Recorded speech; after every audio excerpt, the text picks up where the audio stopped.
Alors, Monsieur Vial, votre entreprise fut la première à se lancer dans le secours aux gens en difficulté, où qu'ils soient dans le monde. Alors, est-ce cet aspect de pionnier permanent qui est votre façon de mobiliser les gens derrière le projet d'entreprise, ou y a-t-il un autre aspect pour les motiver?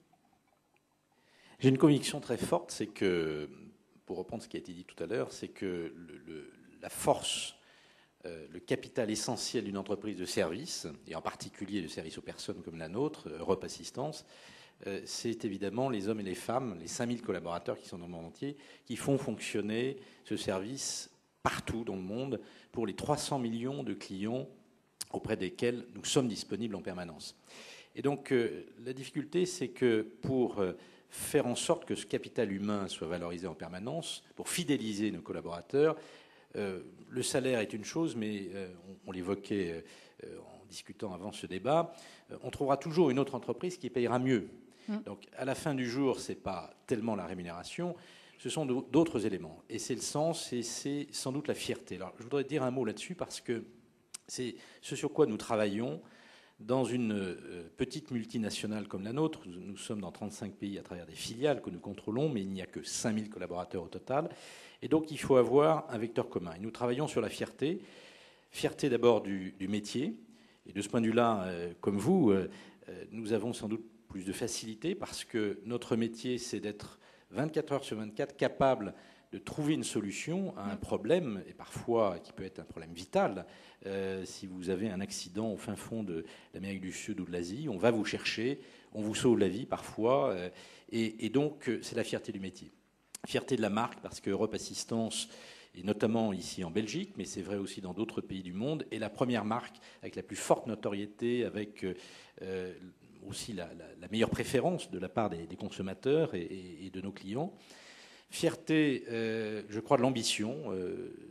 J'ai eu la chance de pouvoir lancer, d'avoir cette capacité que m'a laissé l'actionnaire de lancer un plan qui vise à retrouver le leadership de notre secteur d'ici la fin de la décennie, avec des objectifs assez agressifs en termes de développement.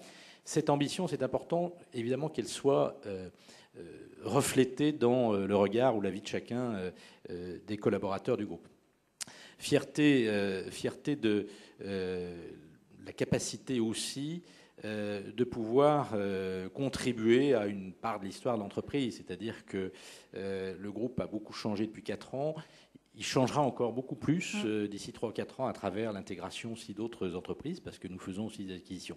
Bref, jouer sur ce sentiment de fierté. Et dernière chose, vous ne pouvez pas utiliser ce levier s'il n'y a pas de forte reconnaissance évidemment collective, mais de reconnaissance individuelle. Alors on y reviendra peut-être tout à l'heure.